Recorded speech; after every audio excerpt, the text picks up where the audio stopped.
BreakmanX, and welcome to the game show on June 18th, 2025. And we've got 4 people. Woo!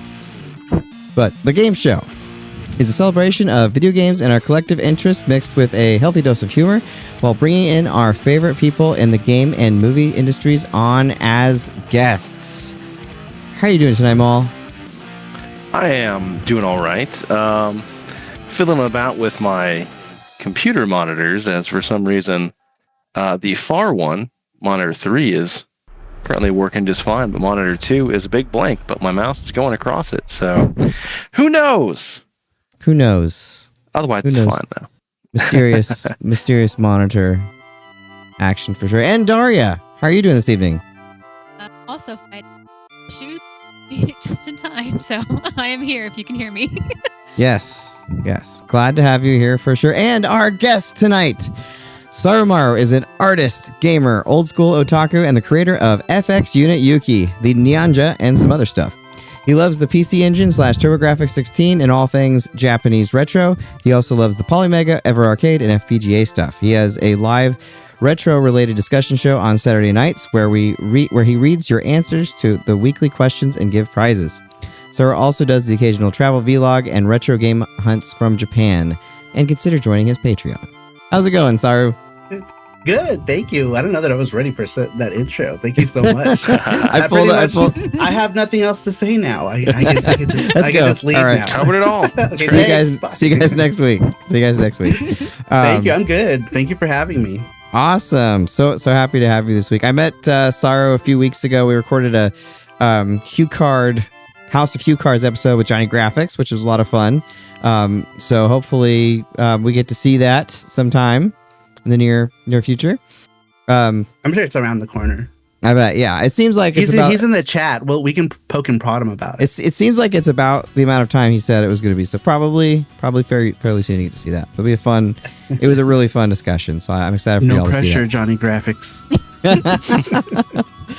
And if you'd like to join in the fun, you can comment below on the YouTube or wherever you're at. You can also go to breakmanx.com and go to the Discord and join in all the fun. Type there. We'll read. Darria is actually going to be following you along on the chat tonight. Logan is out. Jack is out. And Jess is up in the air. So, yeah, she's she's above us in an airplane. So, but we're gonna have a lot of fun tonight. It's gonna be a really great show. So with that, let's jump right into it. I wanted to start with FX Unit Yuki. So how did that project start? That's such a great game. How did that all come about?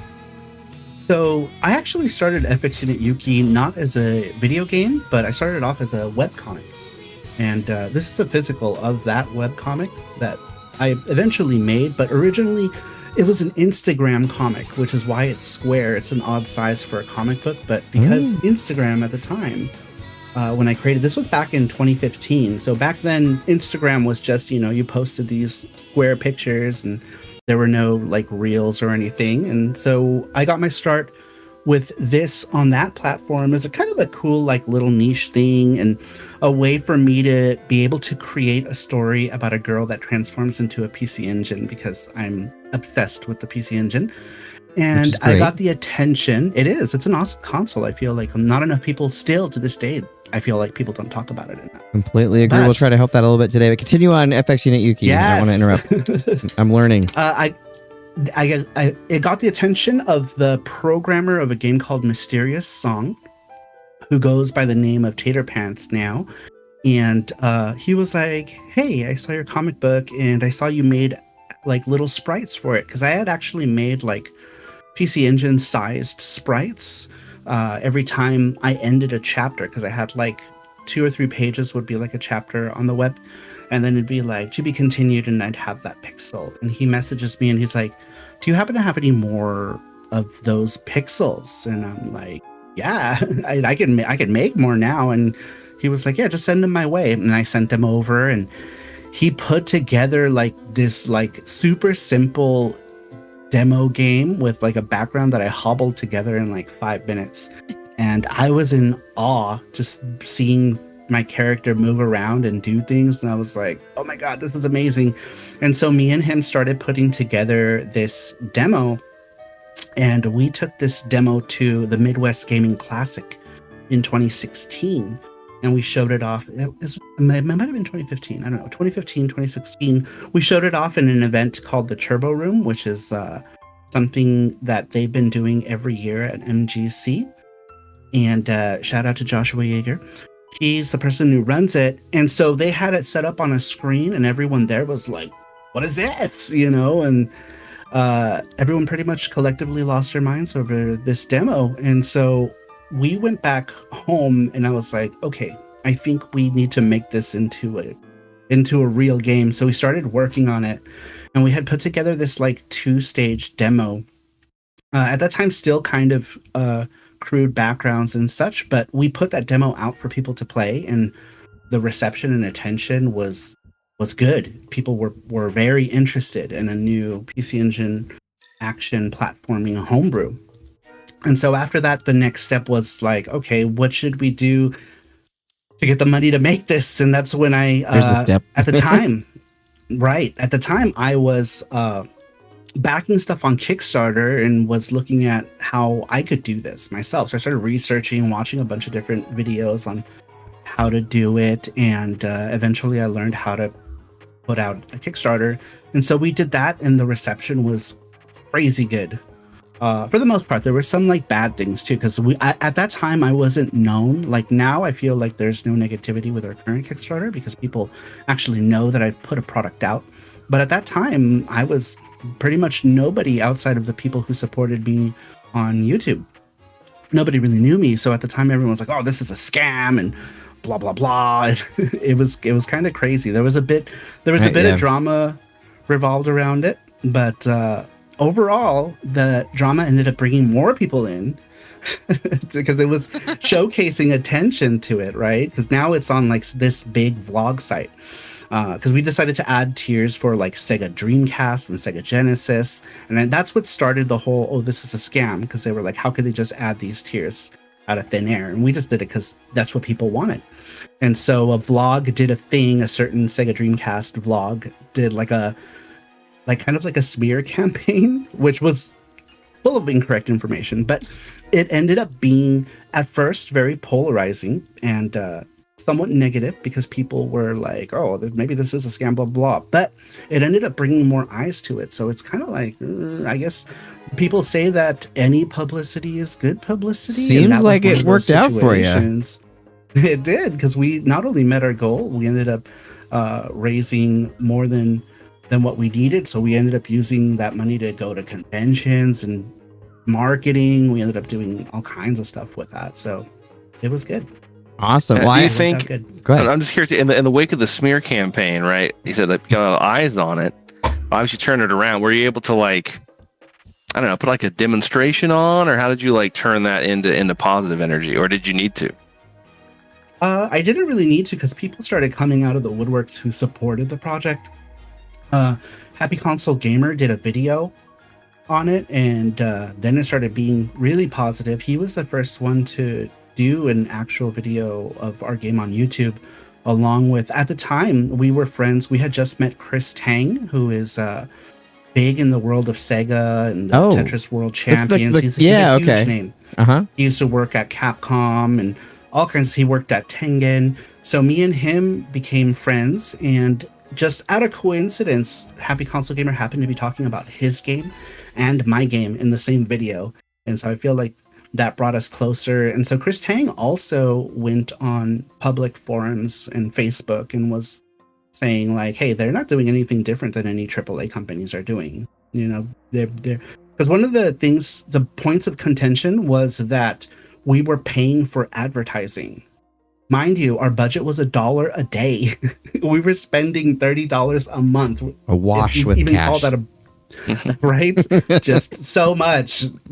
And so it turned into a big thing. And Chris Tang was one of the people who was answering to things on Facebook about the advertising, blah, blah, blah. And he's like, well, if you don't like that, you're going to be super unhappy when you hear what the AAA companies are doing. Oh, yeah. Because those people spend billions or whatever. Ridiculous amount, yeah. And so then it turned into a positive thing, and they kind of this website, which shall not be named, kind of redacted all the information. They changed a bunch of stuff, but Wayback Machine never forgets. Right. Vengeance. But now we just laugh at it. It's like a funny thing, right? Because it's just like part of like the funny lore of, our game and how we got our start and stuff. So in the end, it turned out to be a non-issue. Awesome. Well, I just have to say, FX Unit Yuki, if you haven't played, I think I found it. It might have been from Happy Console Gamer. It might have been, I think GameStat covered it. My Life in Gaming, I think, also covered it, if I remember right. But I got it years ago for the PC Engine CD and absolutely love it. And the soundtrack, which I played a little bit of at the intro, is fabulous. We'll talk about that in a second too. But if you haven't played it yet, it's a fabulous game. I picked it up today on Switch. I wanted to see if it'd play on the Switch too. It does. So no problems there on the Switch 2. Compatibilities is great. No, if you haven't played it, the Switch is a great way to play it. We were talking a little bit before the show. There's a couple differences. Saru with the Switch version, just slight in the colors on the cut scenes, correct? Everything else is pretty much the same. Yep, the base game is pretty much the same. It's just the full RGB color gamut for the cutscenes. There's a password system so that the original game, you pretty much had to either beat it in a sitting or start all over. And this version, along with the Dreamcast version, has a password system so that every time you beat a stage, you can just start off at that stage. That's cool. I like that. But anyone out there, if you haven't played it, I highly recommend it. It's one of my favorite of the modern retro games. But Maul. Yeah.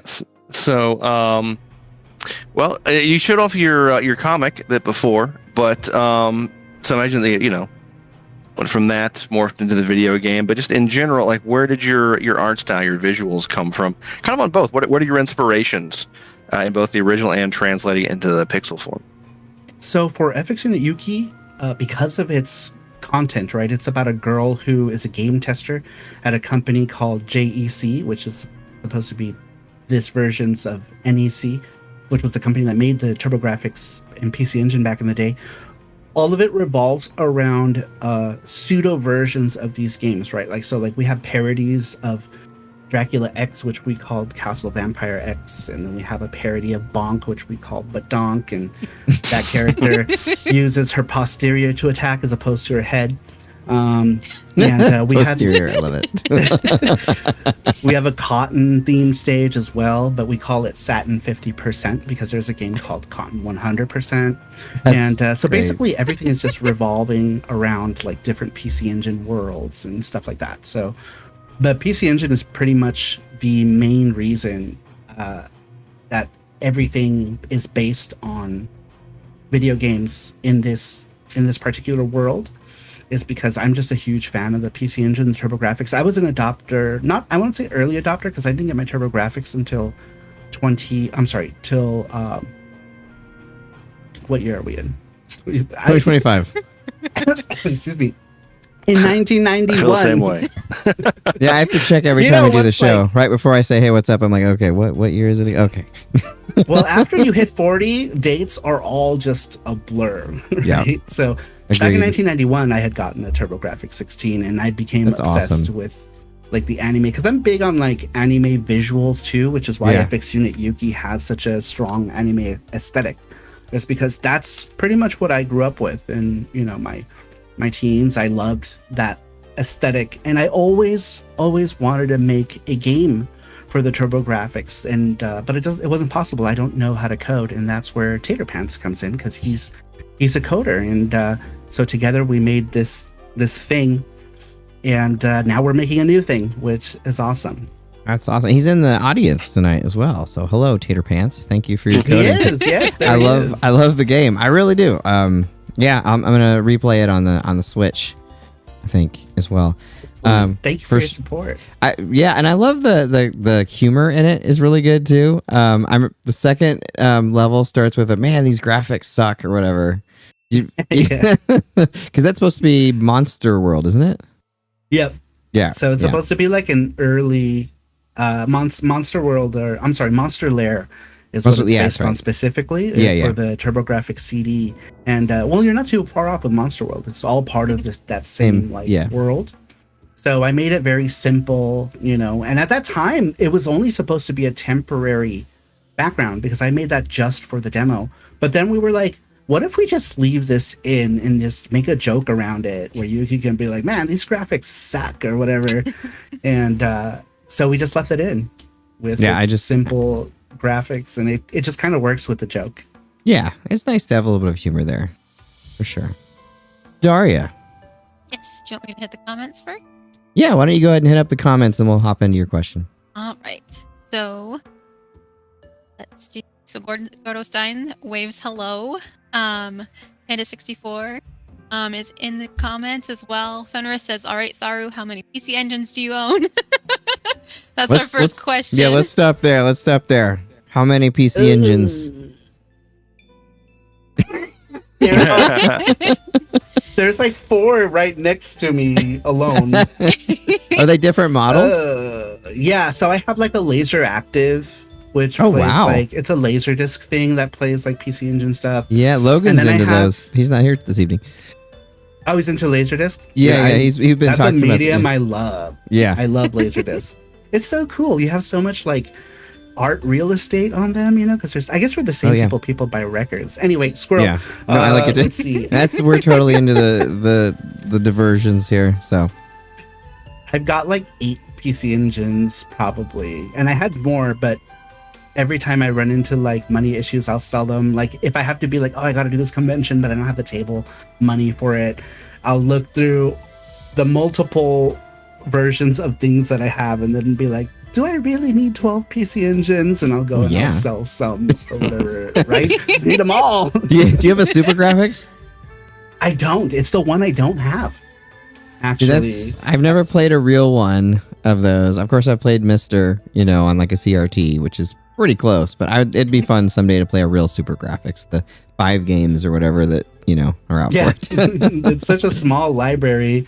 And really, the only one that's worth getting is probably Super Ghouls and Ghosts. Yep. The other ones are kind of weird, but it's the one thing I don't have. Actually, I was gonna buy one. I saw one in Japan.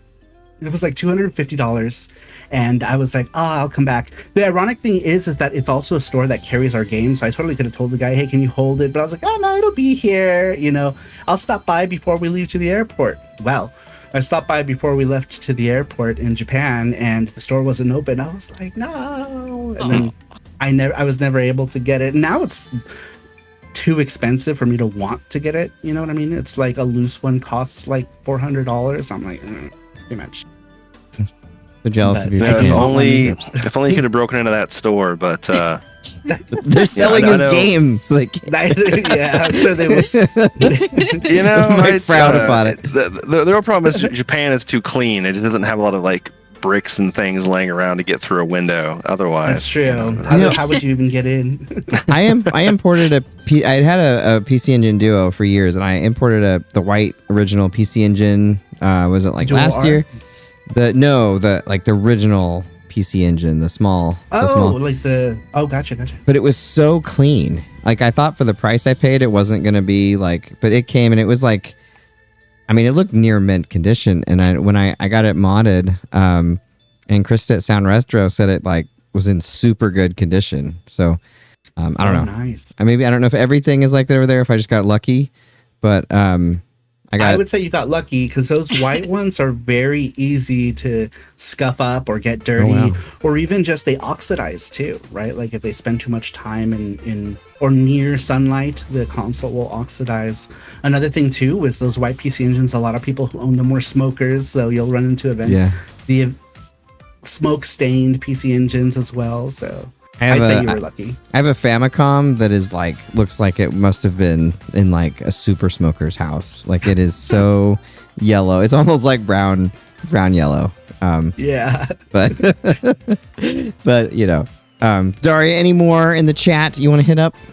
To say, Tater Pants was like, "Hey, that's me."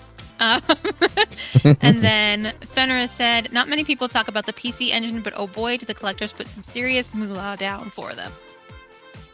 Nice. It's true. And then, just like saying hello to each other in the chat. Panda64 said the programmer of, oh yeah, he was saying Tater Pants was here. Pretty cool that the coder for FX Unit Yuki's watching. That's awesome. And then Gizmo says, "Wait, it's not 2007 anymore." Ain't that the truth? Then Fenris just added, "White PCEs are often gross. I have an IFU set that is gnarly." Nice. Did anyone? This is completely off topic. Did anyone watch Nickelodeon Guts growing up? Bring up. No one. Oh yeah.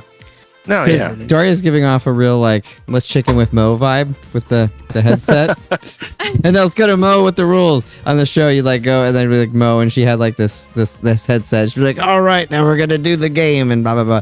So now that we're going to the chat, it keeps reminding like we're going to Mo for the rules. All right, Mo was the reason you watched that show. Just like Well, it certainly wasn't the host. yeah, just like Beekman's World. It's all about was it Josie on there? I think that was. Anyway, that was a blossoming young man Maul at the did time, watch that so show, we'll just okay. avoid that. Yeah, do you have it? Good. But Daria, you can get into your question now. So the music on FX Unit Yuki is absolutely amazing. How did that come about? So it's funny, actually.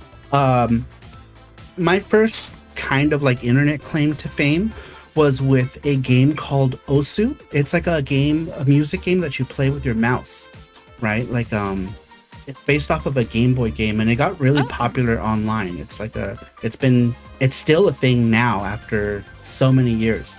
And this would have been, I don't know, maybe like 2007, 2008. I got into it because I was a fan of the original. And I was chosen as the guy to do like the mascot for that thing. They have a character called Pippi, and so I did the mascot for it. And so I was in that community for a good bit, and I ran across Garbled Waves, one of his tracks from that game. He had submitted a track for people to download, and I really liked it. I don't know what it was about it that I really liked, but it resonated with me. And so I messaged him, and I was like, "I love your music, sir. One day me and you will work together. I don't know when, but it'll happen someday." And he was probably like, "Oh, okay, what the hell? This guy's crazy." Probably, you know what I mean? And he was nice. He was like, "Oh, okay, that's cool," you know? And so I messaged him some years later, and I'm like, "You probably don't remember me, but I was this guy who was like obsessed with your music in this project that you worked on that I happened to be working on at that time as well." And he's like, "Oh, okay, cool. Yeah." He probably had no idea who I was still, right? But, you know, I like to think he remembered who I was.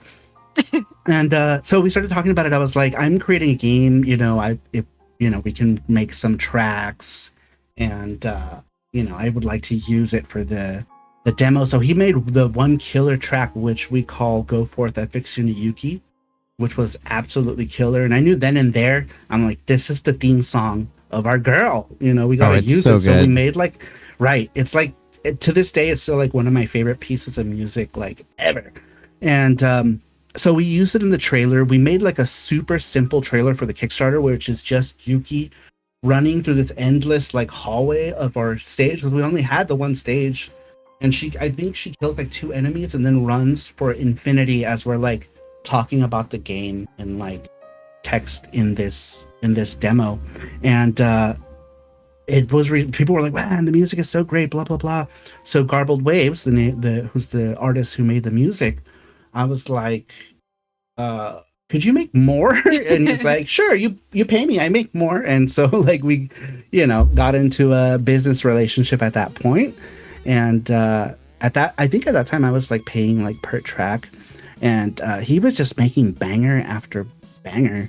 Every single one is great. Did you give him like a guy, like what kind of style you wanted, or did he just? Yes.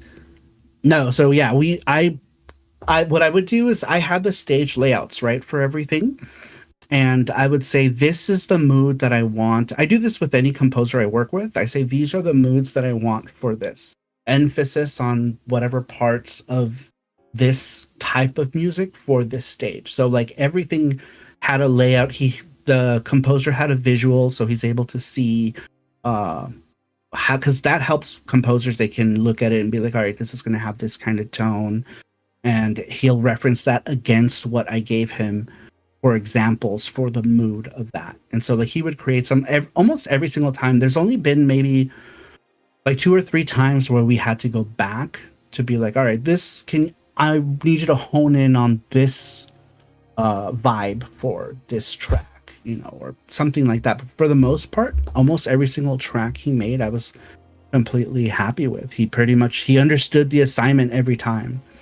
And it's one of the things that gets so much praise, actually, in FX Unit Yuki. Oh, yeah. Is the music. And the music is one of the things that gets praise. Oh, awesome. Thank you. If you ever play the Genesis version, that's actually done by a completely different team as well. But it's basically chiptune versions of those tracks. Let me open one. I can show you really quick. But if some people are more into chiptunes, this is the FX Unit Yuki chiptune selection. People like the crunchy synth sounds, especially on the Genesis. If you do it right, the Genesis has some really good. Is that one on Bandcamp? Crunchy. It's not. Where else can I get it? I really like that soundtrack. Well, right now it's only available physically, the Genesis one. So if you go to sarumaru.com, you can find it there. Okay. But I really should consider putting it up. But this version was done by a group called Tracker Maniac Sound Team.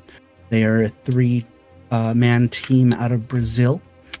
And they're super enthusiasts of the Genesis and the sound system. And they did an amazing job converting these tracks to chiptunes. So if you're into chiptune stuff, definitely check out the chiptune selection or check out FX Unit Yuki on the Mega Drive, the Genesis.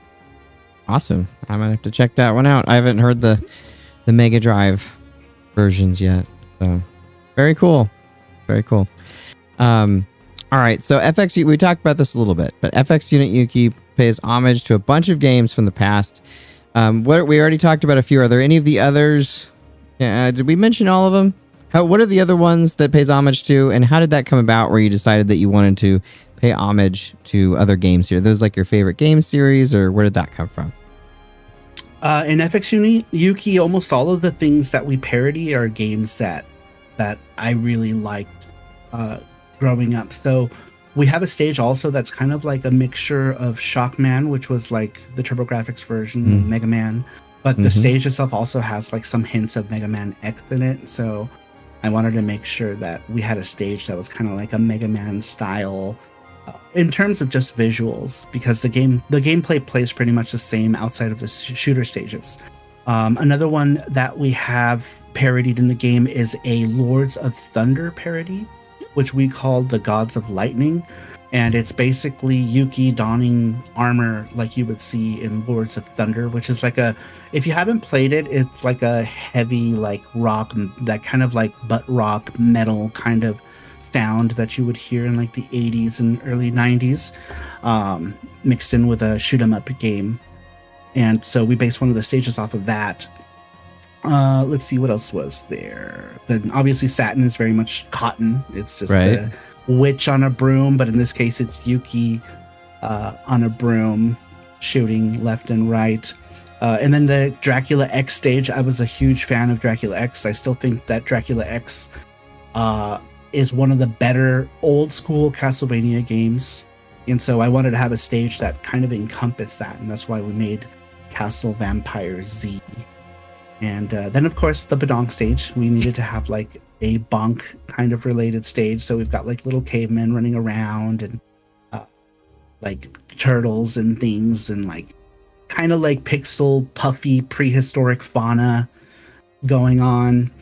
And I think that's all of the stages. Then some stages are like take place in like the real world, and I don't want to like go into spoilers because that's like towards the end of the game. But like most of the game takes place in like a virtual environment, and Some of it's a stretch because, it's a fantasy game. So, it's going to be very, very fictional with some stuff and how it's like, hey, that's not how technology works. But, it's a fun kind of idea from the 90s where you make things kind of fantastical like that. Well, that was the first thing that got me into FX Unit Yuki. Was I can't remember which of the people videos that I watched, but I remember them talking about the fact that it was homages or parodies to all these games that I really liked, and I thought that was really, really cool. And then, it was much more than that. I think it was really, really fun too. But that was the initial hook as to why I really wanted to get it. So, well, I'm glad you did. Thank you for your support. Oh, of course. Everyone out there should get it too. And Maul, let's move on to his next hit here. Yeah. So, what can you tell us about the Nyanja? So the Nyanja right now, we've got a Kickstarter going on, which I guess we can talk more about that in a bit. But the Nyanja is a game that I've always wanted to put together, where we have like a bubble bobble, simple, quick action game. This is something that you can pick up and play and probably get through in a single hour or less if you're really good. And it's very much reminiscent to games like Bubble Bobble and Snow Bros and those single screen arcade platformers, things like Rodland. There are a number of those games. Don Doko Don, where you and a friend can go and tackle the adventure together. But with that game, I wanted to make something. I scaled back a little bit in terms of like story and lore. I feel like FX Unit Yuki is very heavy with story and lore kind of things. So I wanted to do something that was a quick, simple, fun platforming game that anyone could easily get into. And so that's how we started with the Nyanja. The character itself is a character that I drew back in like 2004. It's like one of my first like DeviantArt things. And I always wanted to make something with this ninja cat character. And finally I found like the perfect thing that we could do. And so I talked to Tater Pants about it, and he's like, oh yeah, I could fart that out in like a minute. And I'm like, really? But no, he was like, we were talking about it. I'm just, I'm actually ad-libbing because he's just really good. He's that good, right? So like, I feel like he can put stuff together quickly and efficiently, and like he just understands like how the game mechanics work. Like I didn't even have to tell him like how to tweak the game. So like really, Tater Pants is a huge part of this whole thing as well. But going back to your question, sorry, I jump off the rails like a million times. Keep jumping. Going back to your question, I've always wanted to make a fun action platformer, kind of Bubble Bobble, kind of Snow Bros. It has a lot of Snow Bros kind of inspirations, where in Snow Bros you can like push enemies into each other because they make like snowballs, right? And this one you can directly smack enemies into other ones. So like if they're in a single file line, you can smack them all to create like a combo. If they're falling, this is the mechanic that I really love about Nyanja. If characters are falling, you could jump and kick them out of the air. And it's cool because no other single screen game like this has done something like that, to where you can in mid-air attack the enemies, and then you can use that to combo enemies into other enemies. Like say like there's an enemy on the fourth row of platforms and the enemy is coming down, you can time it so that you can kick that enemy into the other side of the screen, and then you can hit that other enemy. So it's kind of cool that we've got like a little combo system going, and the game is just fun. Well, I like the art style. I saw the trailer on the Kickstarter earlier today. I like it's very colorful. It's got that PC Engine colorful look to it, which is always attractive. So I like the fire guys remind me of the bombs from Final Fantasy a little bit. Okay. I'm trying to remember what they look like. But yours are more fiery. Less fiery. I can't believe no one has used that name, and I was like, man, how like perfect that concept. The Nyanja, just like it's just cat ninja, perfect. Excellent. Do you want to hear So- a funny story? I don't know Yes. if it's the forum for it, but it's kind of It's the forum. interesting. It's the forum. So, I think, what is it, Fortnite? I think it is. They have like skins or whatever. Epic Games in December announced a character that's a cat character wearing a blue hood, wearing a kitsune mask, and they called him Nyanja. In December is when they pushed that out. Now, keep in mind, we have been working on this game for over a year, and we have the receipts. Oh my So just in gosh. case you guys are hearing it here, okay, just in case they try to come after us, go on the internet. The receipts are there. But anyhow, our crew, which consists of like the people in our Discord and our YouTube, are like, dude, some creative director got drunk one day and was like watching your stream and probably passed out and then woke up and was like, I had this great dream for this character. But yes, originally we had coined that term for it over a year ago. So hopefully it doesn't turn into anything ugly. We had something similar actually happening with FX Unit Yuki and the name, and we had to actually change the name because FX Unit Yuki started off as just Henshin Engine, and we had to change that name because the word Henshin, even though it's just a common ass word in Japanese, was trademarked in the US, which you can do because it's not a common ass word for us. Yeah. Right? So you can trademark stuff like that because it sounds fictional, so somebody trademarked the word henshin, which is the word for transform. And it was Viz. They have like a tokusatsu thing. Tokusatsu is like Power Rangers and stuff. And like Power Rangers, when they transform in Japanese, they're like henshin or whatever. And so they coined that, or they trademarked that word.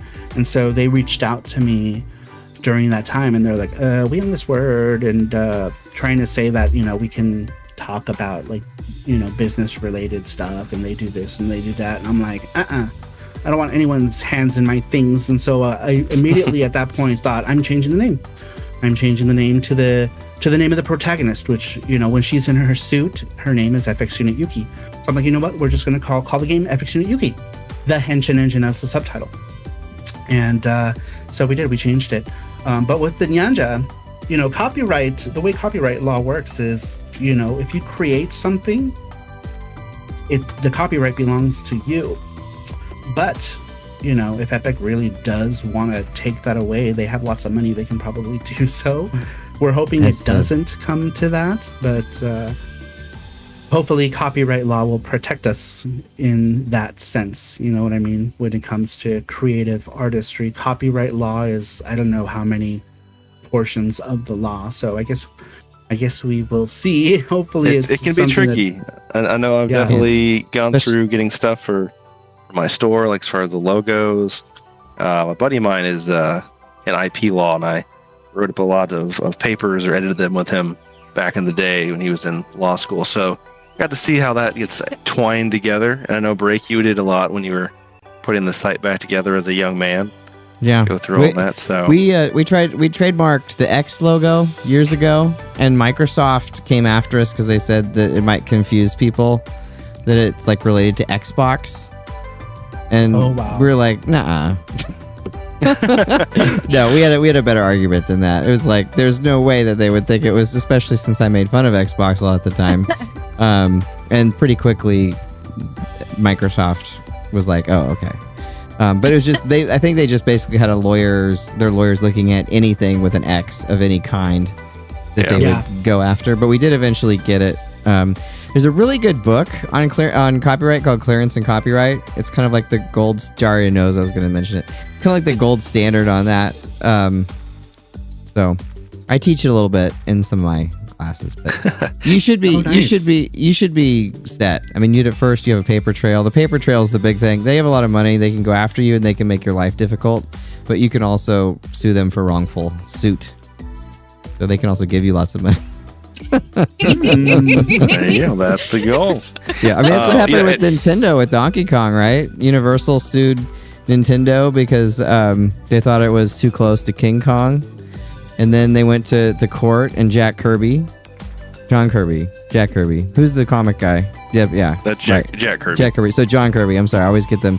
So John Kirby was a lawyer who Kirby, the pink character, was then later named after. But he went to court and noticed that Universal had argued about 10 years or so earlier that Universal had argued that King Kong was in the public domain. That's why they could make a remake in the 70s.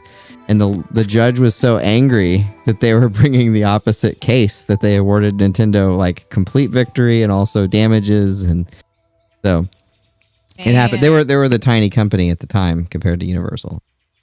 So Universal. Yeah, it's funny that.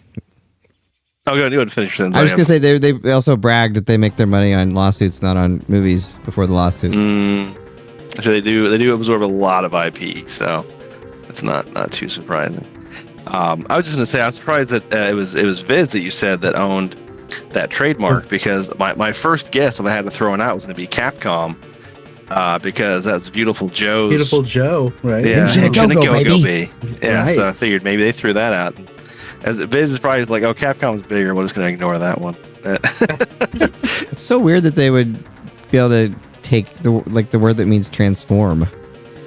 But it's weird. But because it's not an English language word, they're able to do that.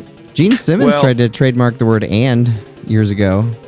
Luckily, that wasn't and look allowed. at what happened with Edge. Edge was copyright also, or trademarked the word Edge, and so a lot of companies with products that had the name Edge in them, had to be changed because the magazine, I guess, they were the people who originally trademarked the word Edge, and so Namco had to change Soul Edge to Soul Blade, and then that's why subsequent games were also named Soul Calibur. They were not allowed to use the Soul Edge name in the title. I did not know that. That's really interesting. Yeah. Well, it's you have to like knock out trademark in certain domains also, so you can't just like own it for everything necessarily that completely exists, but like if it's related to your product, you pay a bit and you stamp it on, whatever. And the bigger your product is, the more like ground that you cover. Obviously, like a Star Wars at this point covers everything because they print it in every possible merchandise type. Any type of war in the stars. Exactly. But some of them get pretty broad and get pretty crazy. So it's interesting that Viz also, because they're only a publishing house, dipped their toes into presumably like the video game market. Then maybe you're thinking there'd be adaptations or something like that they could go after. But that's all super litigious though. It's pretty crazy. Yeah, there's so many classifications too. Yep. For different products that I feel like to truly protect something, it has to be trademarked in like every single classification, which is It's expensive too. It's like almost impossible, right? If you're like a little guy like us, like you can't do that. You just can't. You don't have the money for that. Because it costs hundreds of dollars. Yep. Each get time. trademarks. Each thing. Yeah. Each classification. It's crazy. Yeah, it makes it hard, but Makes it hard for the little guy. for the little guy, and then the big guy can be like, "I own everything," so Yep. I just bought it all. So that's a no thing. Nyanja for you. Yeah, that's another thing about like being a creative with ideas is that ideas can be easily stolen or lifted or adapted. So Especially by people that that's don't have always- ideas, that have lots of money. Big corporations don't have the ideas, but they have the money. Yep. It's too bad. It's too bad. Yeah. But Darria,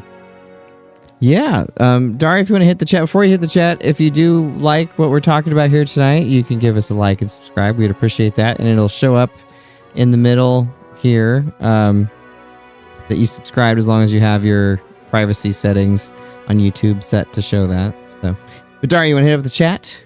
Yes. So from where I left off, Sketchy Ceviche says, "Yo, Saru is a pretty cool guy and ain't afraid of anything." Panda64 says, "Do you have it, guts?" Yeah. Going back to your guts Da, thing. na, na, na, na, na. Mo with the rules coming in. You don't know nothing until you climb the Astro Crag. That's Yeah. Get a Yeah. piece of the rock. That was what Johnny Graphics said. Gotta get a piece of that aggro crag. Johnny Graphics, what up? And Tater Pants says, for those who don't know, and I apologize if I'm not saying this correct, but Sketchy Ceviche is working on another Saru Pro project plus his own awesome stuff. That's true. I want to talk about that at some point. We can talk about that later. And then Newfie20 says, turquoise person waving. I'm assuming it's a little emoji. And then Sketchy Ceviche says, Tater Pants also publishes one of my games on the Atari VCS. Saru community is great. Metal Arena Rock Yuki. And then Fenris asks, so what are some of your favorite PCE games not referenced in Yuki? That's actually a couple questions down, so we will definitely hit that. We've already got that in the schedule. I want to know too. Okay. All right.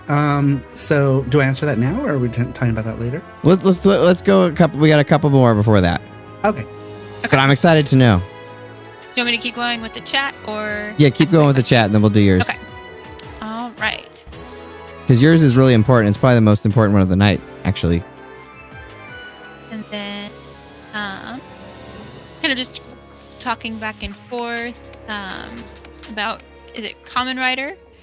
Yes. And then Cool. Tater Pants says, I will own the trademarks on all potato things in every industry, and everyone will have to pay me 10 pesos every time they air fry some French fries. Yeah, if you get the French fry one, you'll be doing good. Doing well. But, yeah. All right, go ahead and hit us up with your question. Like I said, it's probably the most important one of the night. How can we support Nyanja? So, the Nyanja right now has a Kickstarter that's allow me to tell you all the things. The Nyanja right now on Kickstarter. Yeah. You can go there. You can support it for as little as $5 to get your name in the credits.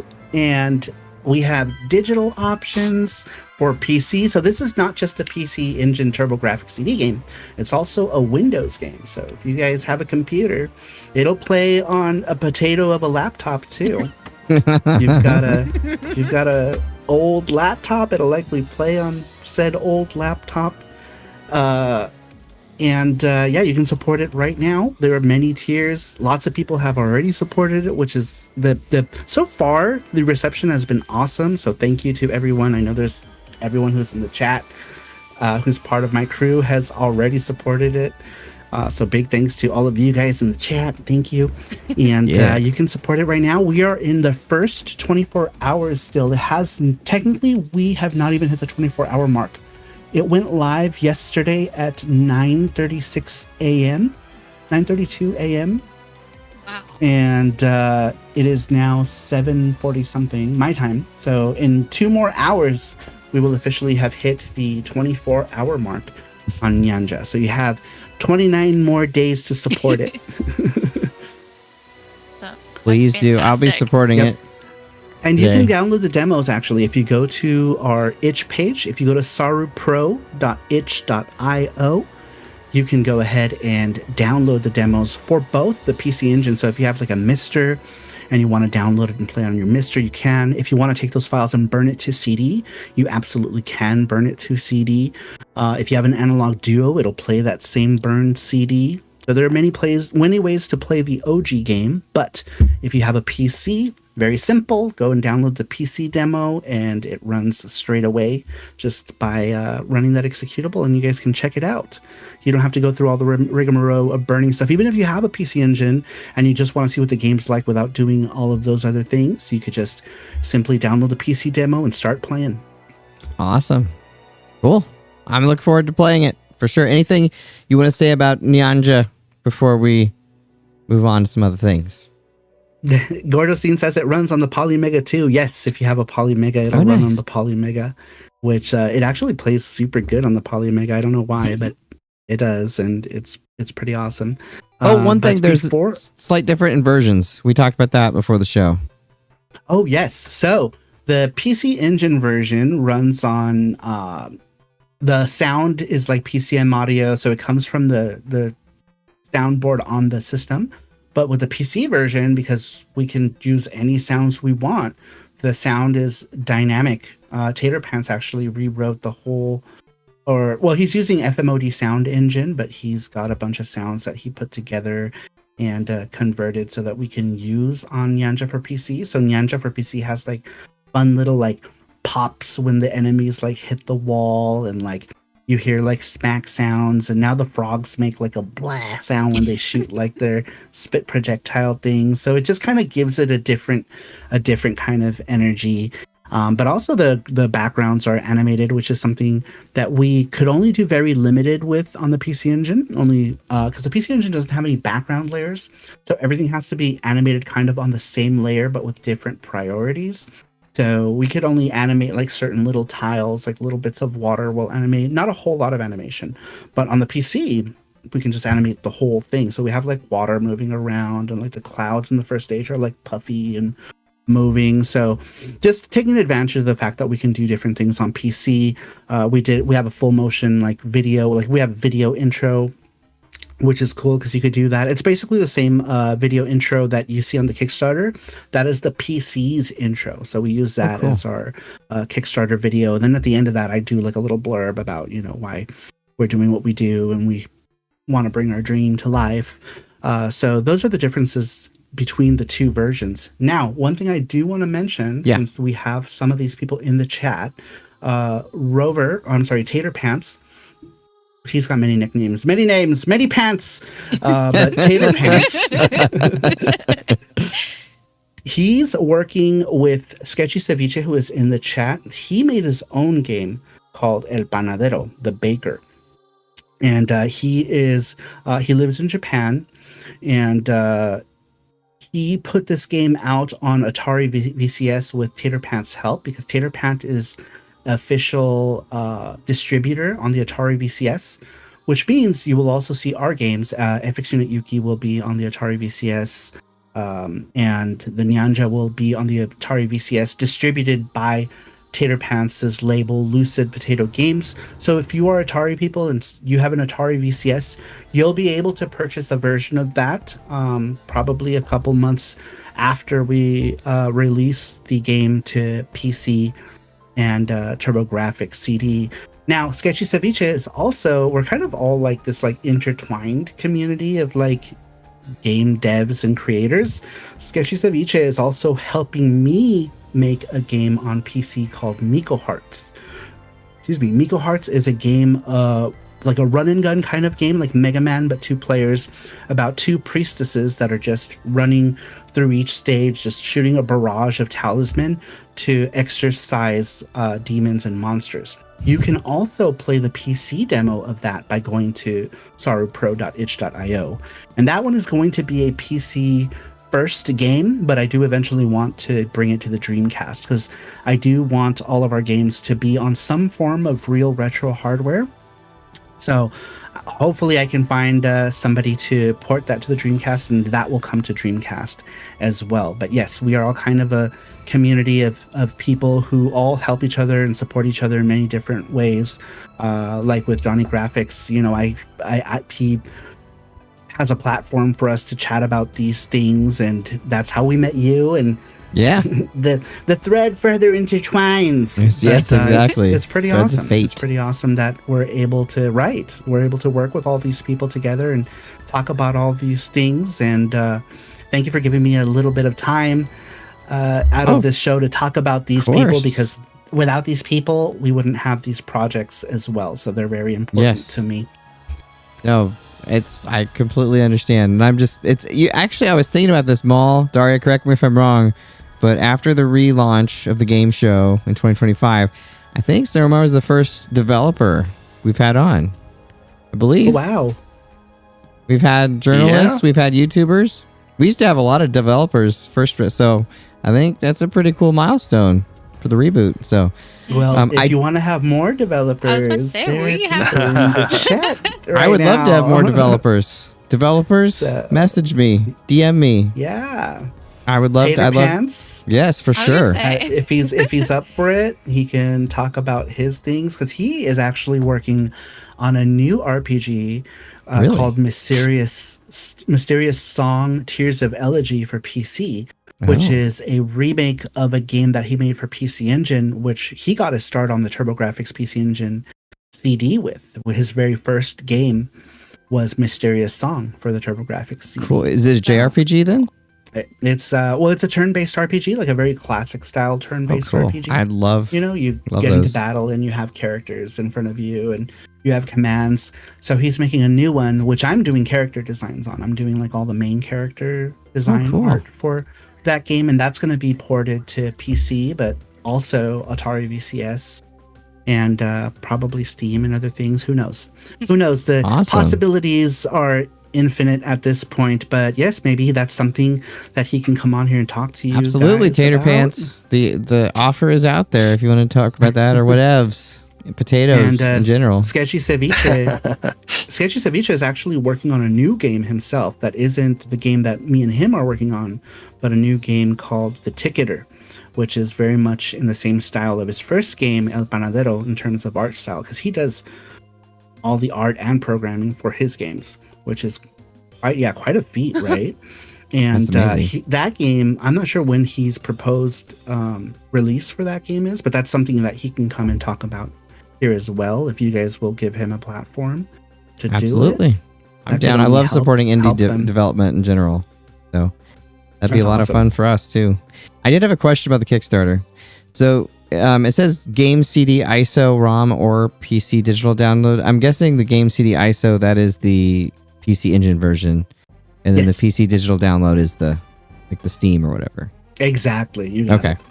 That makes sense. I just wanted to make sure before I. Okay. Cool. Awesome. Well, if you remember anything later, we can always hit it up then as well too. But all right. So question I ask all the guests. All right. So you've got the time cleared in your schedule, and you're gonna experience it as you did the first time. But what game would you most like to erase your memory of and experience again for the first time? Eastbook 1 and 2 on the TurboGrafx CD. That's good. 100%. 100%. I love how you just That came right game out with blew it. my mind. Oh, yeah, because I remember so clearly how that game made me feel. And just getting into the visuals alone when I saw the game, I was like, oh my God, this game is like right up my alley with visuals. But I hadn't heard it because I had gone into a store at the time in Los Angeles called Pony Toy Go Round. It was on the 3rd floor of Yauhan Plaza in downtown LA. And I used to buy my Dragon Ball toys. I would buy like discount Famicom stuff there. It was an awesome Japanese like toy store. And they had the PC Engine playing Eastbook 1 and 2. At that point, it was the scene from East 2 where he's going up into East. And I was like, oh my God, what is this console? And the guy, whose name was Nobuyuki, which is actually, I do a throwback to this real person. In FX Unit Yuki, we have a character named Nobuyuki, based on this person who got me into the world of PC Engine. If it wasn't for him, I would have never gotten into any of it. And he's like, oh, this is a TurboGrafx, this is a PC Engine, but you guys know it as TurboGrafx 16. And I was like, oh my God. At that point, I made it like my point to get a TurboGrafx 16. And then in the very next year, I got a TurboGrafx CD.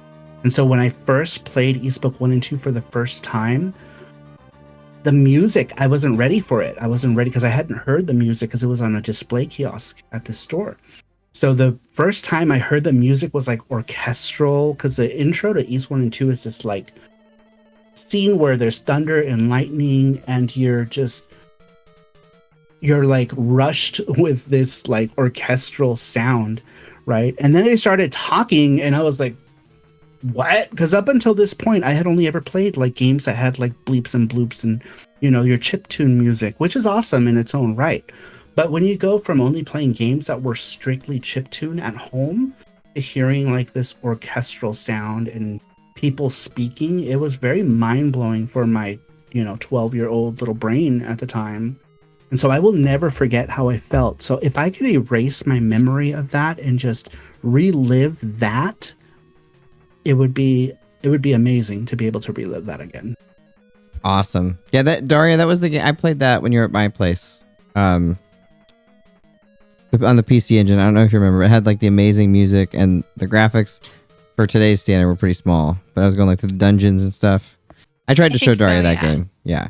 Yeah, you try to play that now and you're like, what's this crap? Because it looks very basic, it's got a very, it looks super though. primitive. Oh, I love it. I absolutely love it. And it's been a tradition of mine to beat it every year, once a year on my Twitch channel. I used to do it on YouTube, but now I do it on Twitch.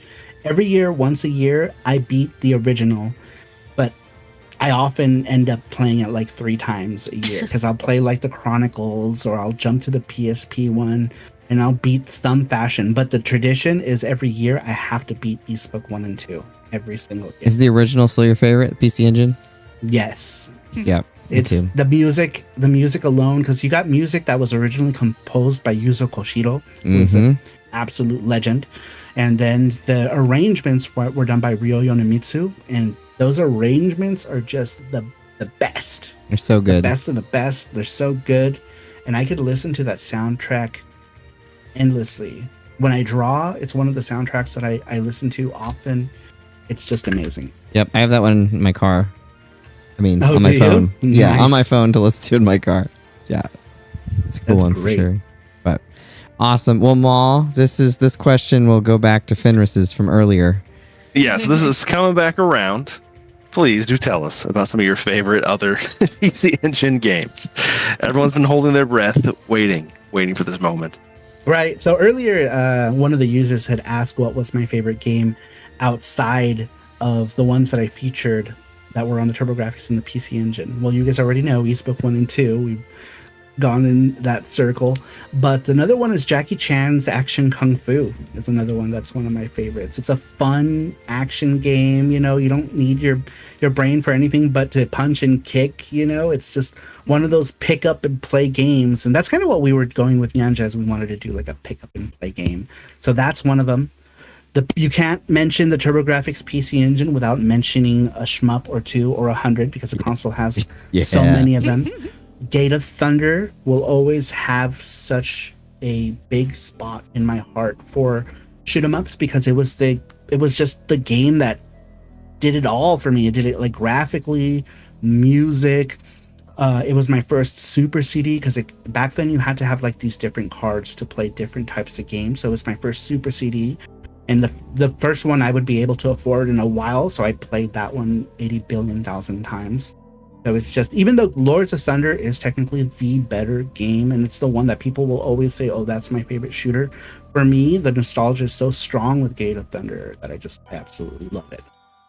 But then there are so many. We'll be here forever if we That's go okay. through all of the things that are my favorite. I'm fine, because you might hit one I haven't played yet. Okay, well, honorable mentions go to... Or some of the audience, maybe. I love the PC Engine has really become one of my favorite consoles. I love the PC Engine. It's so fun, and I feel like a lot of people don't realize how fun it is. And now it's so easy to get into the ecosystem with things like the Analog Duo that'll play your real CDs, or you can burn them or do whatever you want. So if you guys are looking for a new way to play PC Engine, Analog Duo is one way to do it. But that's a whole other conversation. Going back to my games. Yeah. Squirrel. Star Parodier. Star Parodier is a game that I really love. It's a cute 'em up that's adorable, and you get to be a PC Engine. Like, what other game do you get to be a PC Engine in, right? So I absolutely love it. The game is cute. It's co-developed by Kaneko, so it's got like this very arcade shoot 'em up kind of feel. Like, it could have very easily have been an arcade game. Absolutely love that game. Let's see what else. Spriggan, another shoot 'em up. It's funny because I'm not super good at shoot 'em ups, but a lot of them are my favorites due to like a lot of reasons. Like music is very captivating for me. East 4 Dawn of East. If you haven't played East 4 The Dawn of East and you want something that's just like Eastbook 1 and 2 but with better graphics, East 4 The Dawn of East is an excellent game that has a fan translation actually, which is awesome because the game never actually came out in the US, but it does have a fan translation. So if you ever want to check that out, you can easily go on the internet somewhere, I'm sure, and find this game. My PC Engine Duo that I bought years ago came with a burned copy of that game. Oh, nice. It wasn't labeled or anything. I just turned it on and it was the fan translation of East 4. Nice of them to give you one of those. Yeah. Yeah, right? It's pretty cool. Very cool. Did you play through it? I have not yet. I need to. I played 1 and 2, and I played some of the other East games. All through 1 and 2? Yes. You played through all of it? Okay. Yeah, I played all through 1 and 2. I've played several of the other ones. I've never gotten to 4. People always kind of poo-pooed 4 for me. And I know I need to get back into it because I've heard lately lots of people I trust. I know Joe from GameSack was saying it's really good. The PC Engine one is good. If people are poo-pooing on any version of Ys 4, that's probably Mask of the Sun for the Super Famicom, Super Nintendo. Okay. That one's kind of booty ass, but Dawn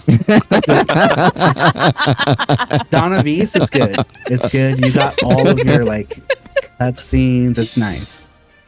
Awesome. It's nice. Well, I will check but it they out. also remade it. What is it? Memories of Celceta is actually a remake of 4. I played that one. Yeah. I beat that one. Yeah. Did you like that one? Yeah, I like that one a lot. So Ys 4. Well, there's. Would it still be worth that's playing actually Ys 4 then? I think so. Because they're different experiences.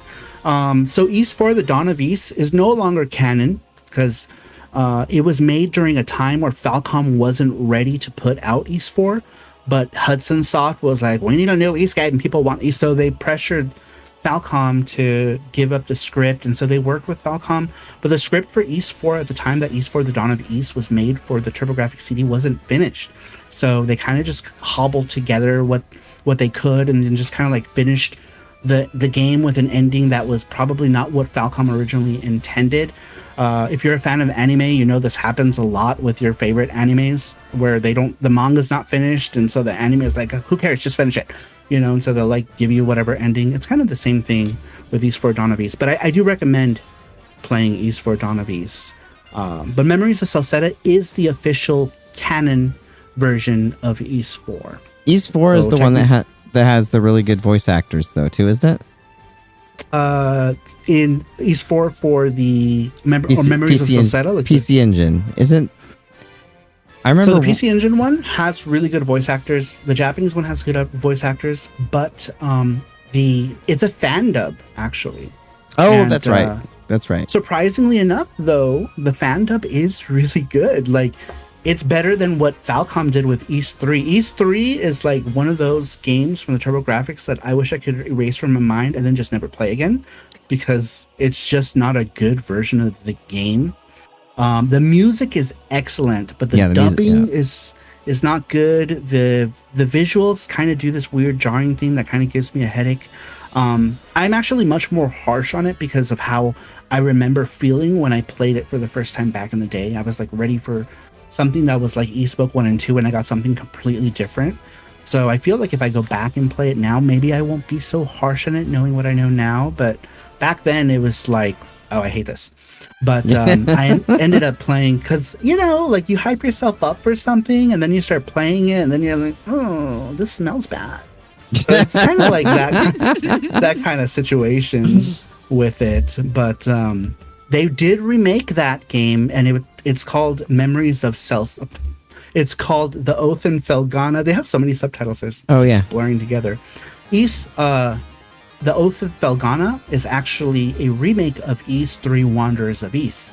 And they did it in that isometric style that Ys 6 had and Ys Origin. And it's really good. I highly recommend that one if you want to play a version of Ys 3 that is canon and good. Oath in Felghana is available for a number of things now. Switch, Steam.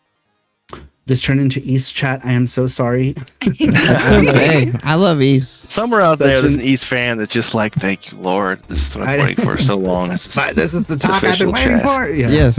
Ys is great, though. And it doesn't, it does more lately. It didn't get the love it deserved for a long time, I feel, really, until a bunch of the YouTubers came out. And, Happy Console Gamer talks about it a lot. GameSack talks about it a lot. My Life in Game, I guess those three, but that's given it a lot of more, I think, new players than it had before.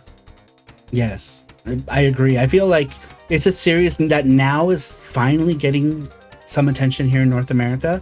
And I think that's thanks to Ys 8. I feel like a lot of non-Ys fans were able to jump into Ys 8 and be like, whoa, this game is amazing.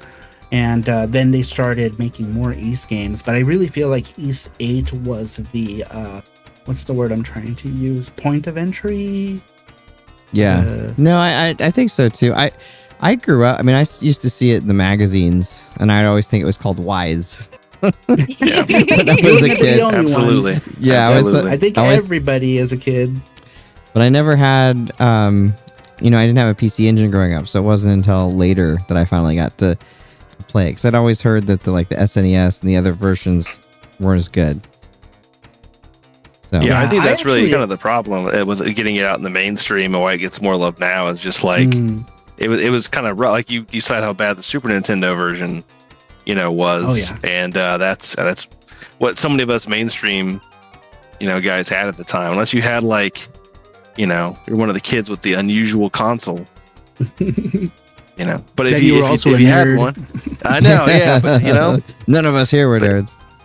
you had to experience, All of us. art, gaming art that way. So.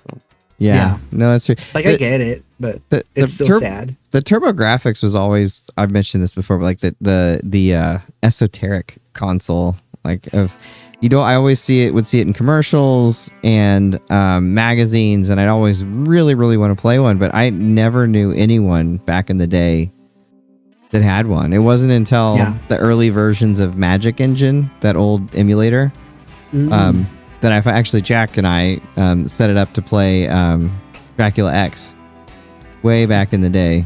But before that, I just never had a way to play it. But it's a really awesome system. It's right up there with the Famicom, Super Famicom, and Genesis in that era.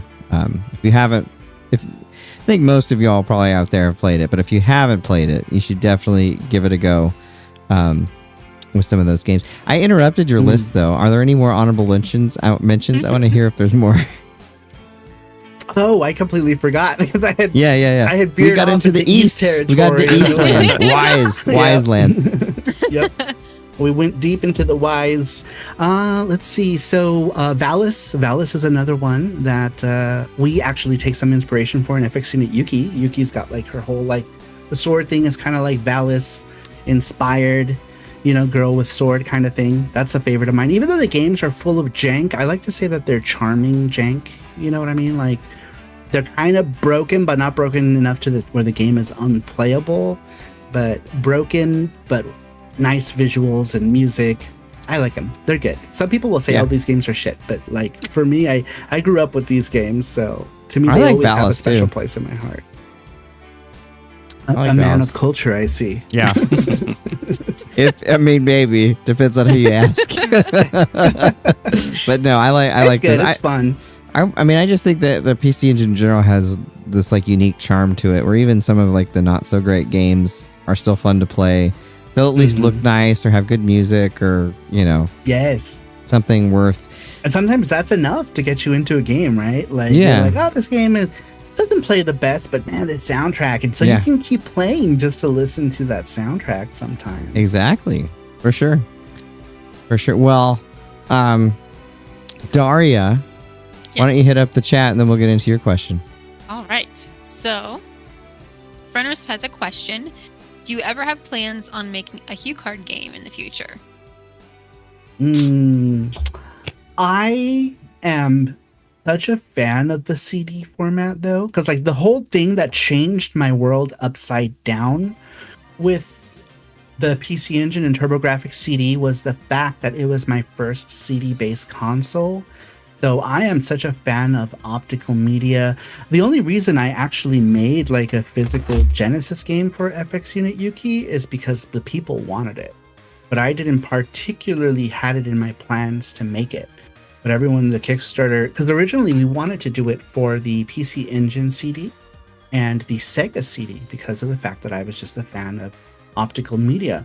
And then people in the comments were like, Sega CD, boo, why, it used to be on Genesis. Nobody has a Sega CD. They're all broken and all this stuff. And I'm like, whoa, okay, I guess we got to put it on Sega Genesis then. But originally the idea was Sega CD because of my, my love of optical media. back then.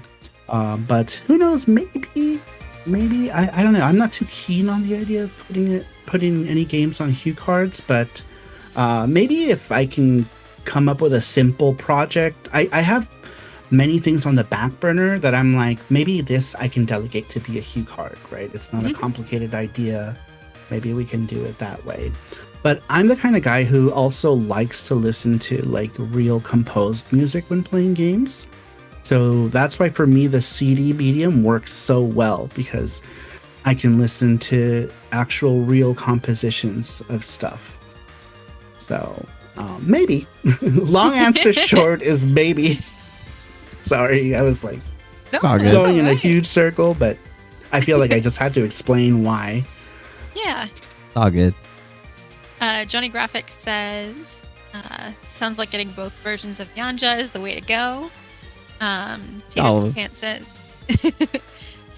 because at the end of the day, the only thing that really matters is the games and the experiences and memories that they create. Oh, ain't that the truth? Nerd Strategy says, yo. And Sketchy Ceviche says, please talk to my agent. That's me. Or my publisher. That's also me. Gordo Stein says, Adol the Lady Magnet. And his lifelong partner Dogi. Let us not forget. Don't forget Dogi. And then J-Rod says Street Fighter 2 has to be 124 meg on a card was crazy. Best version in my opinion compared to Genesis and Super Nintendo. It looks amazing. I don't know what best version is it. You think it's the best version? At that time, when Street Fighter 2 Champion Edition was out for the PC Engine TurboGrafx, you only had the Super Nintendo Street Fighter 2, right? The vanilla Street Fighter 2. Right. And then I guess Hyper Fighting came out around that time too. Champion Edition on PC Engine came out before Hyper Fighting and around the same time as the Sega Genesis one. You guys remember how the Sega Genesis one sounded? Like that Lots alone, of farts. Yeah, it makes it like the fireball sounds, like everything was just ear bleeding all over the place. So like I had that PC one. Engine version, I feel like a lot of people did because it was the accessible version. Yep. You know, but at the same time, if you were a poor kid like me at the time, I had it and had to play Street Fighter 2 with 2 buttons. You know, because I didn't have a 6-button controller for a minute. It wasn't until I got, I think, Fatal Fury 2 for the arcade card that I finally did get a 6-button controller. But before that, it was 2-button Street Fighter for a good while. But the visuals were much nicer. The colors were a lot better on the PC Engine. The sound was a lot cleaner and crisper than it was on the Genesis. So compared to that, and also the Super Nintendo version of Street Fighter kind of sounded like canned farts for some reason. Like it had that like echoey, you know what I'm talking about? Like that echoey, like, you know, farting in a sound chamber kind of thing. That's You what the broke Super it, Nintendo Darria. sounds like. No, I do. I know exactly what you're talking about. And it's grating on the ears. It is. Now, so if we're, you know, later on, the Super Nintendo had Super Street Fighter 2, which was really good, obviously, and then Street Fighter Alpha 2 on Super Nintendo, which is like, how the heck did they even do that on the Super Nintendo? But we're not comparing it with those. We're just comparing, like, you know, if we had to compare, like, Street Fighter and Hyper Fighting with Champion Edition on PC Engine and Champion Edition on the Sega Genesis, for sure, the PC Engine one is the clear winner in terms of colors and sound. So I agree with that comment. And so Johnny Graphics added any game that ends in thunder, frankly. It's true. Matthew says yes to Street Fighter 2 on Hue card is amazing. And then J-Rod says even the SNK translations on the PC Engine were pretty impressive. Yeah. They were Gordo super Stein impressive. Great optimization. adds Wanderers / Falgana has the best story in my opinion. Johnny Graphics says I called it wise for several years before I heard somebody else say it out loud. Yeah. I was really embarrassed too because they're like, wise? What's wise? Like everyone knew that it was ease, you know. And then J-Rod says I was totally obsessed with Sega fan growing up. But the Sega CD was the one thing I never got. I got the PC Engine with CD instead. I had a friend whose dad worked with import and export and got hooked up. Oh, that's Nice. awesome. Sketchy Ceviche added, sometimes 2 pixels are all you need to achieve culture.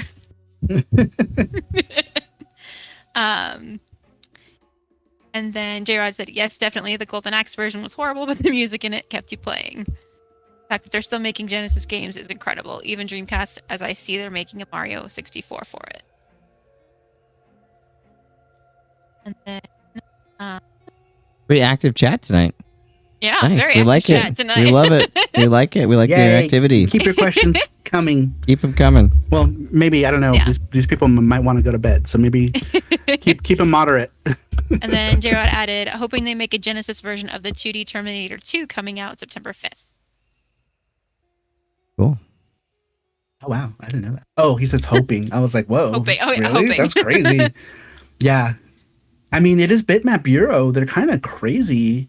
Who knows? I wouldn't put it past them if they get the okay. They probably need to get the okay from the IP holder. But if anyone could make that happen on the Genesis, Bitmap Bureau could probably definitely do it. Those guys are crazy talented. Yep. Yeah, they're crazy. Very cool. Well, now I have my question. If someone hasn't played the PC Engine, where would you recommend that they start? Like if they're new to the PC Engine, TurboGrafx Yep. ecosystem, I would start out with the classics, the things that are revered by everyone. Your Bonk games, Air Zonk, things that are fun. Jackie Chan, super fun. If you're just starting out and you don't want to get into like real hardware, then I would recommend something easy like the Analog Duo. Because the Analog Duo itself is an HDMI console. It's easy to hook up. And I'm not shilling it or anything because it has its problems for sure. But you're able to play your Super Graphics games without any use of special cards, your CD games without any use of special cards. This is a very easy console to play on. I've had issues with some games, but I play a lot of weird, obscure games that they probably would have never tested for. So that might be more of a just obscure game issue more than a console issue. If you're not looking to buy hardware for anything new, emulation is also great. I basically any way you can play the PC Engine is a good way to play the PC Engine. Now, were you meaning like what games to play, and or like then also and just in general, like how to get into the ecosystem? and then if once they did, what games would you recommend that they start with? Gotcha. Okay. Yeah. So definitely the Bonk games, super fun. And the Dallas games are good too, even though we did talk about their jank and things like that. The TurboGrafx is a great console for shoot 'em ups. So things like Blazing Lasers. Blazing Lasers is a classic on the TurboGrafx, or Gunhead, as it's known in Japan. There's a number of good games that I feel like people don't give it enough credit for. Like Legendary Axe is. I personally am not a huge fan of the first Legendary Axe. I'm more of a fan of Legendary Axe 2, but they are great games. A channel that you can check out actually is Johnny Graphics channel. He does a great thing on lots of good videos. A lot of good videos on that subject. Like top 5, CD games, yada yada. So definitely check out his channel for more info on that stuff. But yeah, those are some of my personal favorites. If we're sticking to just strictly HuCard, like say you bought a PC Engine out of Japan for $90 or whatever, and you're just looking at HuCards, definitely the Bonk games, Jackie Chan, Air Zonk, the Legendary Axe games, those are all fun. Shockman, which is actually Shubin Man 2 in Japan. All of the Taito stuff, there's a lot of great Taito stuff. Parasol Stars, which is a game very similar to our Nyanja, and we take a lot of visual cues from Parasol Stars, so that's another great game for both the TurboGrafx 16 and the PC Engine. Rainbow Islands, there's so many, but there's your starter pack. There you go. Awesome. The Sarumaru starter pack for PC Bomberman. Engine. I almost forgot Bomberman. How could we forget Bomberman? Bomberman 94, excellent. That's actually my favorite one. That Sketchy Ceviche cool. pointed out, Bomberman. So Awesome. definitely any Bomberman is awesome, but 94 is my favorite. Cool. Very So I like Saturn Bomberman a lot. Oh my gosh. That So one's- good. I just got to play a round of that at SoCal because they had the whole like 10 Oh yeah, player. I did that they once. daisy chain all the things. Oh my gosh. I did that one. Actually, Maul, you were there. That was when I moved to California. We did that going away party thing. We had the Saturn. Yeah, connected. That was crazy to do the 10-player Bomberman. That was lots of booms. Lots of booms. Oh man. So we talked about Good this a little days. bit on Johnny Graphics thing, which has not been seen yet. But I'm a little jealous of your Japan or your Japan trips. And you mentioned on that episode that it's a good time to go. Yes. Tell us Because of about the that. Why yen. is it a good time to go to Japan right now? So right now the dollar is pretty good in Japan, although that's starting to change. so hurry up. If you're gonna go to Japan, Don't say. Before the fall hurry of up and the do it empire. now, because it's already changing. It was really good last year. We were there last year, and it was like crazy, like 60 yen to the dollar or something crazy. God, right? what's So changed in everything the was last like, year? oh, I gosh, know, don't man. It's like the economy is taking a huge hit somehow. You get some orange juice. But yeah, it's crazy. It's still good though. So like if you're gonna go to Japan, do it sooner than later, because our money still goes quite a ways. But like I said, yeah, that is changing. But Japan is awesome when it comes to like retro games. Even though they've already smartened up when it comes to like retro games, like a lot of the stores already know what stuff is worth. So you're definitely not going to get the deals that you used to be able to get. Like when we started first going to Japan, I was just coming home with just suitcases absolutely full of retro games because the prices were just so cheap.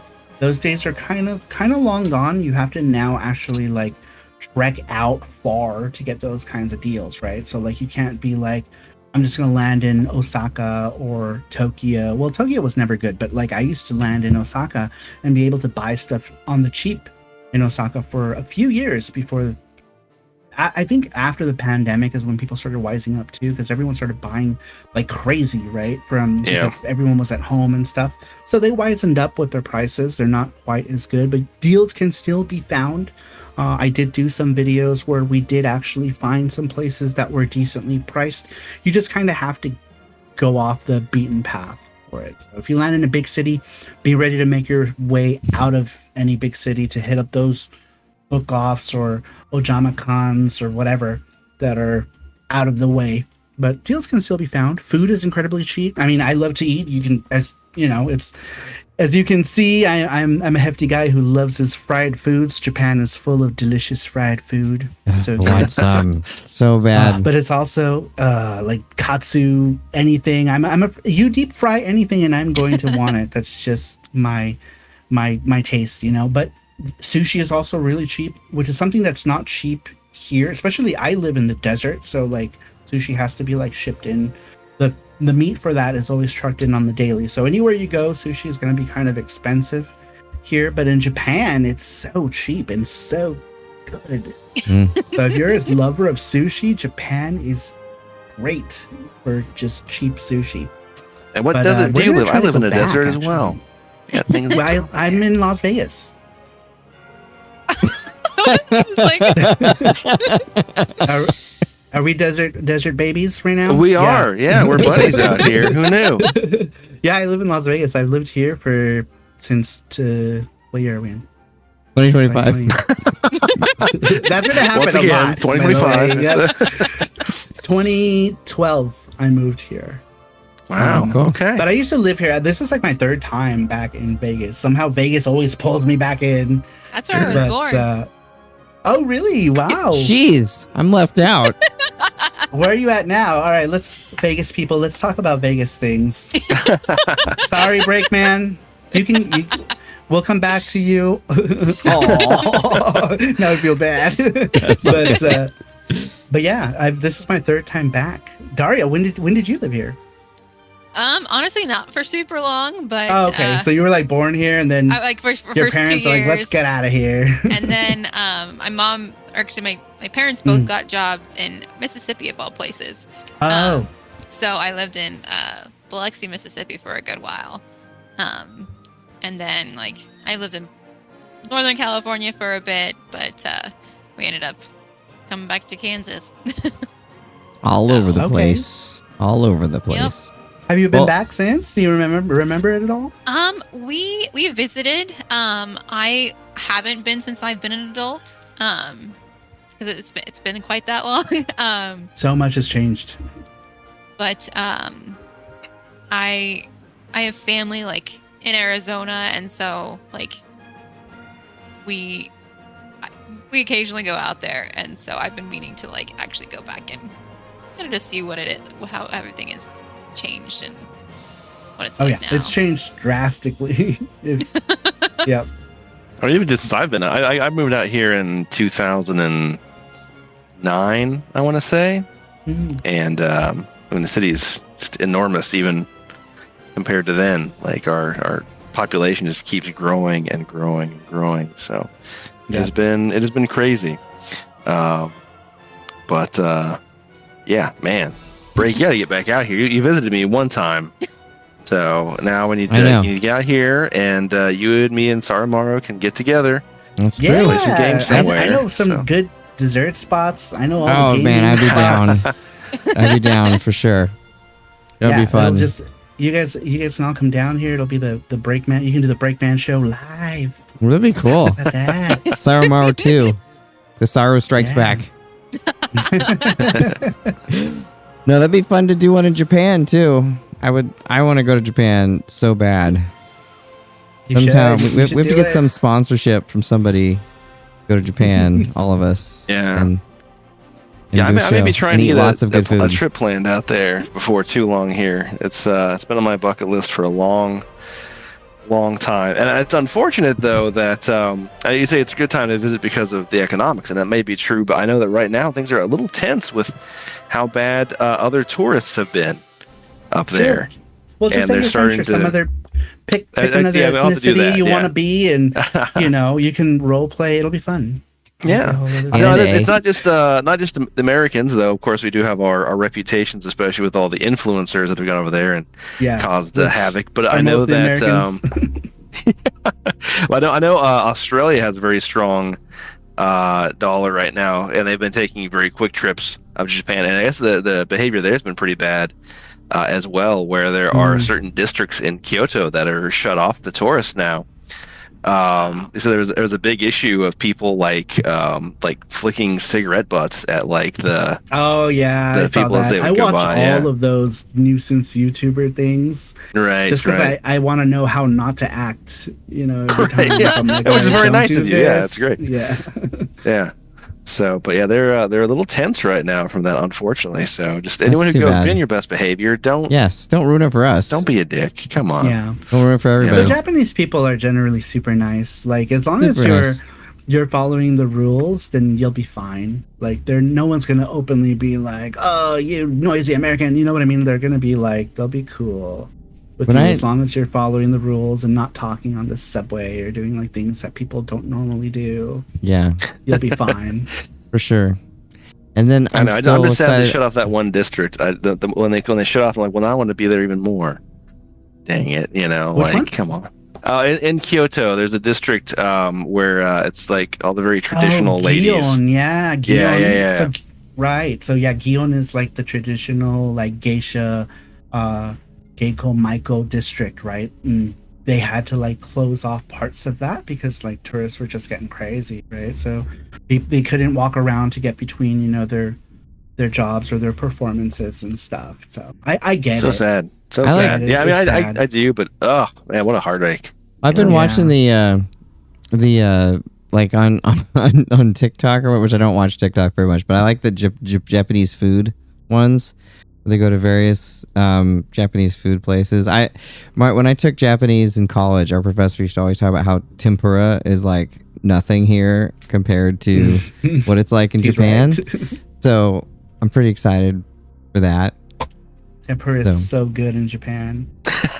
Seriously, I urge you guys, if I'm you so can hungry. make your way out there, do it. And you don't even have to spend that much money. Okay, so me and my partner, we go to Japan on like a shoestring budget every time. We buy our tickets like way ahead of time, right? Like as much as we can, right? So like as soon as tickets go out for the time of year that I want to go, and I usually always aim for like the cheapest times of year, like April, May, kinda. Then September, October, November are usually really cheap times to fly. We will buy like $700 tickets, right? Which is not really a lot when you consider that you're flying all the way to the other freaking side of the world. Yeah. But if you wait, that's when it gets you. My first trip to Japan, my ticket was like $14.50, and that was back in 2014. You know, that was a lot of money. But now, you know, I've learned to buy it well in advance, and you can go there from cheap. Even from here, from Vegas, if Maul, you decided you wanted to go to Japan, you can get a super affordable ticket from here. Our next trip is already planned. And I'm super broke for it right now, but like, you know, sometimes sacrifices have to be made. I'm literally right now not buying anything, you know, because I simply can't afford to. But, you know, Japan, you know, priorities, right? Priorities. But yeah, Japan is super fun place to go to, especially if you're a gamer, right? We're all gamers. Oh my God. You know, there's so much cool That's the whole reason I took Japanese. When they asked me, like, why are you taking Japanese? Like, because I want to play Japanese video games. I want to play all the RPGs. I don't understand. Exactly. That's a good reason to learn. That's how I got into all of that. Video games. Didn't think so much, but I did. I was super excited about it. But well, now that I'm super hungry and excited for Japan, it's about that time to wrap up for the evening. This was so much fun. What a fun, informative conversation where everyone's going to go out and support Nyanja, right? Nyanja. Yeah. Nyanja, sorry. I could say it right. That would help too. Yes, please. But please go out on the Kickstarter, support that. That would be great. Maul, do you have anything before we head out into the sunset? I don't, but I've got a pen right here. So Sarumaru, give me your best sushi and dessert recommendations in town. Oh my God. I'll make a date of it. So, Sweet Honey Dessert in Shanghai Plaza. Go to Sweet Honey Dessert if you're into like, they have these souffle pancakes that are just amazing. They make like those like Japanese style, super fluffy, you know, gentle jiggle pancakes. It tastes like it's so good. It's like it tastes like I'm eating angels. Delicious. I've had angels before. They're great. So that sounds good. Seriously, it's like biting into a cloud, and they have like different flavors of those. They have these like waffle things that they call eguettes, which is like kind of like a Castilla bread pan thing that they do, and then they wrap it and they stuff fruits and ice cream in it. So good. Sweet Honey Dessert, amazing. In the same plaza, if you want to do conveyor belt sushi, there is a Kura Sushi. Most of the time it's pretty good. Sometimes I've gone there once or twice where it wasn't the best, but they do conveyor belt sushi, so you could only get what you want to eat. They, you know, you can, stuff goes by, you pick up what you want to get, or you can order it like fresh from the menu and they'll make it. It comes on that little conveyor thing. Nice. Kura Sushi is good. It's not too terribly expensive. It adds up. It depends on if you go there really hungry, it can add up. How many plates do you stack up? You know, that's how they get you. In Japan, it could be an infinite number of plates. Here, I have to kind of watch it because you're looking at like $2.50, $3 per plate, so it can add up. But like in Japan, it's like the things come by and they're just so tall, the stacks. Trying to think what other good sushi places. If you're like in the Henderson area, there's also a place called Bluefin. Oh, are you? Okay, well, there's a place called Bluefin that's not too far. It's not in Henderson. Well, is it? That is on like Sunset, right? Yeah, it's on Sunset and Green Valley Parkway, I think. That's pretty good if you want like an all-you-can-eat place. It could end up being cheaper to go there if you're planning to just eat tons of sushi.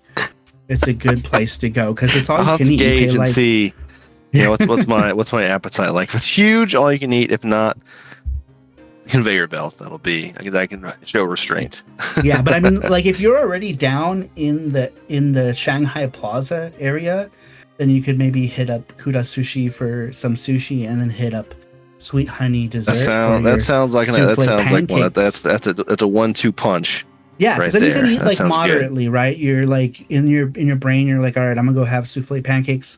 Let me have just like 10 little dishes of sushi and still have enough room. or the pancakes for the angels. But yeah, those are my favorite places. Well, thank you. We'll check them out. We'll get back to you on this. Yum. Yeah, well, I expect a full report next week, Maul.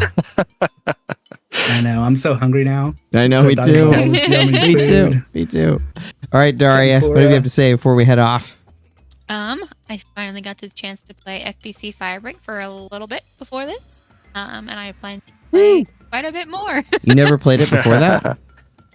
No, I just since it's come out, I'm not joking. had Because you NDA'd, I was trying to get you to break it. Don't let me beat you. okay. I was joking. Awesome. Well, I'm glad I got it. PS Plus. I downloaded it. I haven't played it yet. But Nice. No. Well, if you're ever on, I can play with you. That sounds like a challenge. If you're ever on break, jeez. I didn't mean for it to sound like that. I'm on plenty. No, I'm kidding. Oh man, and Sarumaru, it was so much fun having you. This is such an awesome, enjoyable conversation. Learned a lot about your games. Learned a lot about some great food. Now, next time I visit you in Maul, I'm gonna have a lot of good options for food. But anything you'd like to say before we head off into the sunset? Yes, well, it was a lot of fun. Thank you so much for having me. I really appreciate you guys giving me the time and the platform to be able to talk about our newest upcoming project.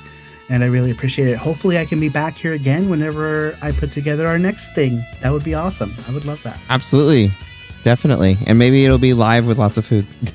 That would be even better. Awesome. I'm a big guy, loves to eat. That would be amazing. Live from Conveyor Belt Sushi. Yes. We try to die How from awesome eating. would that be? Awesome.